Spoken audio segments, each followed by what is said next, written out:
భగవంతుడు పరమాద్భుతమైనటువంటి శరీరాన్ని ఇచ్చాడు. ఇందులో గ్రహణశక్తినిచ్చాడు. ఎవరి స్థాయిలో వాళ్ళు ఏ విషయాన్నైనా పట్టుకోగలరు. ఒకడు ఒక్కసారి వింటే పట్టుకుంటాడు, ఒకడు 2 సార్లు వింటే పట్టుకుంటాడు, ఒకడు 5 సార్లు వింటే పట్టుకుంటాడు, ఒకడు 10 మాటలు వింటే పట్టుకుంటాడు, ఒకడు బాగా జ్ఞాపకం తెచ్చుకుంటూ ఉంటే గుర్తుంటుంది, ఒకడికి ప్రయత్నం లేకుండా అనుకున్నప్పుడు జ్ఞాపకానికి వచ్చేస్తుంది. అది దేనికి వాడుకోవాలి అంటే ఎప్పుడూ కూడా భగవత్ సంబంధమైన సాత్వికమైన విషయ పరిజ్ఞానాన్ని పొందడానికి నిరంతరం వాడుకోవాలి తప్ప శరీరాన్ని సంతోషపెట్టడానికి మత్తు అలవాటు కాకూడదు. మత్తుగా ఉండడం చేత, ఇంద్రియములను మత్తెక్కించడం చేత సంతోషపడే ప్రయత్నము చెయ్యరాదు.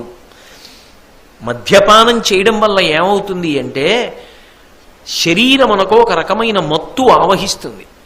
ఆ మత్తు ఉన్మాదమైపోయింది అనుకోండి, ఒక పంది మురుగుడు గుంటలో ఎలా పడిపోతుందో అలా పడిపోవడానికి కూడా వెనుకాడడం. ఒక కుక్క భూమి మీద ఎలా పొరలాడుతుందో అలా పొరలాడడానికి కూడా వెనకాడడు. తనని కట్టుకున్న ఇల్లాలు అని కూడా చూడకుండా హింస చెయ్యగలడు. కడుపున పుట్టిన బిడ్డ అని కూడా చూడకుండా హింసించగలడు. ఇది రోగానికి దాచుకున్న డబ్బు అని చూడకుండా ఆ వ్యసనంలో పట్టుకెళ్ళిపోయి వాడగలడు. అదంటూ మొదలవ్వాలి. కానీ ఆ తర్వాత సర్వభ్రష్టత్వానికి ఎంత దూరం వెళ్ళాలో అన్నిటికీ కావలసినంత వ్యవస్థ అందులో ఉంటుంది. అది కేవలం మత్తు కాదు. ఆ మత్తు ఆ తర్వాత ఎన్ని తప్పు పనులైనా చేయించేస్తుంది.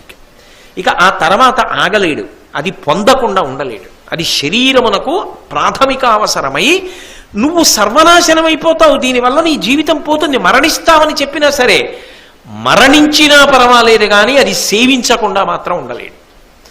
ఇది బాహ్యంలో వచ్చే భ్రష్టత్వం. ఆంతర భ్రష్టత్వం ఏమిటో తెలుసా?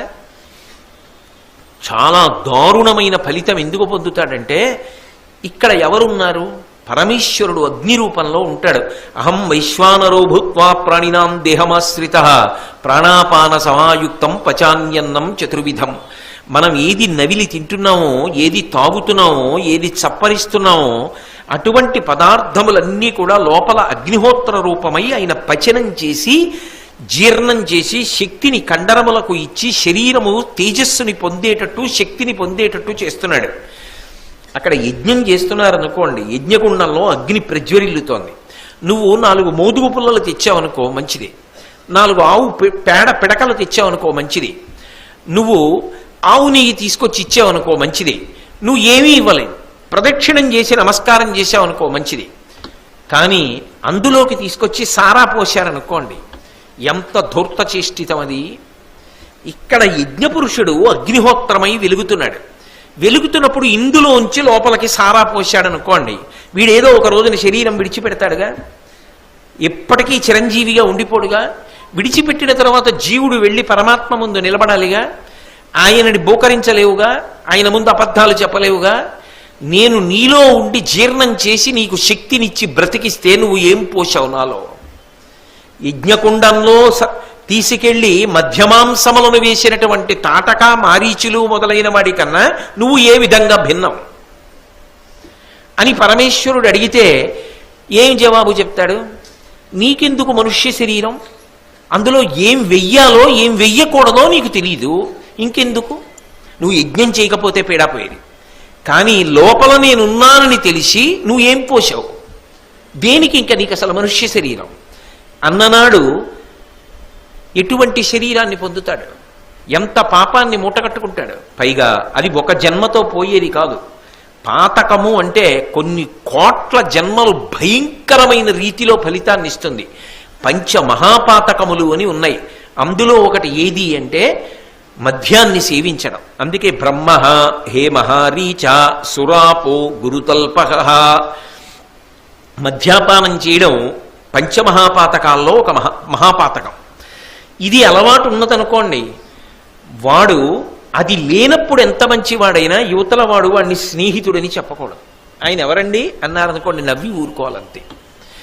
ఆయన నా స్నేహితుడండి, నా మిత్రుడండి అని నువ్వు పవిత్రమైన స్థలములలో కానీ పెద్దల దగ్గర కానీ చెప్పడానికి అవకాశం ఉండదు. ఎందుకో తెలుసా? అలా కాని చెప్తే 5వ పాతకం చేసిన వాడు వీడవుతాడు, వాడిని మిత్రుడని పిలిచినందుకు.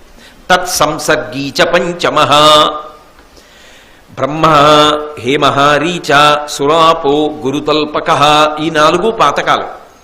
ఈ 4 పాతకాలు చేసిన వాళ్ళల్లో ఏ ఒక్క పాతకం చేసిన వాడైనా నాకు స్నేహితుడిని చెప్తే వాడు పంచమహాపాతకాల్లో ఒక పాతకం చేసిన వాడు వీడు కూడా అయిపోతాడు. అది 5వది. అంటే ఎంత ప్రమాదకరమైన స్థాయికి వెళ్ళిపోతున్నావు మనిషి వై పుట్టి. ఎందుకు దాని జోలు? అసలు లోకంలో సంతోషంగా సేవించడానికి పరమాత్మ ఎన్ని పదార్థాలు ఇవ్వలేదు? ఆఖరికి డబ్బులు లేకపోతే అది లోపలికి వెళ్ళి మంట పెట్టి కాల్చేస్తుందని తెలిసినా కూడా తాగి పడిపోవడమా? వైద్యశాలలకి వెళ్ళి వైద్యులు సేవ చేస్తుంటే ఒక పక్క నుంచి నరంలోకి మందెక్కిస్తుంటే, మందంటే నా ఉద్దేశం ఔషధం ఎక్కిస్తున్నా కూడా అది లేకపోతే చచ్చిపోతామని చొంగగా అర్చుకుని కొట్టుకోవడమా? ఎంత దారుణం అండి అసలు. నిజంగా మనిషి తనని తాను ఎంత ఈడ్చేసుకుంటున్నాడు కిందకి. ఇది నిర్మోహమాటంగా నిర్దాక్షిణ్యంగా ఖండించి పెద్దలు పిల్లలకి అలవాటు చేయకపోతే అదేదో పెద్ద గొప్ప విశేషం అన్నట్టుగా, నువ్వు అన్నం తిన్నావా, అన్నం తినకపోతే భోంచేయబోయ్ అనడం ఈ జాతి సంప్రదాయం. మంచినీళ్ళు తాగావా నాయనా, ఎప్పుడు తిన్నావో కాసిన పాలు తాగు అనడం ఈ జాతి సంప్రదాయం. ఇంటికొచ్చిన వాడికి ఇంత మధుర పదార్థం పెట్టి తాను తినడం ఈ జాతి సంప్రదాయం. ఏదైనా సంతోషం కలిగితే 10 మందిని పిలిచి అన్నం పెట్టడం, పలహారం పెట్టడం ఈ జాతి సంప్రదాయం. అటువంటి జాతి సంస్కృతిలో పుట్టి ఏదైనా సంతోషం కలిగితే గ్లాసు గుద్దించుకుని శబ్దం చేసి తాగుతావా? అదే ఈ జాతి సంప్రదాయం. నిర్మోహమాటంగా విమర్శించి నిరుత్సాహపరచకపోతే రాబోయేటటువంటి కాలంలో యువత సర్వనాశనమైపోతారు.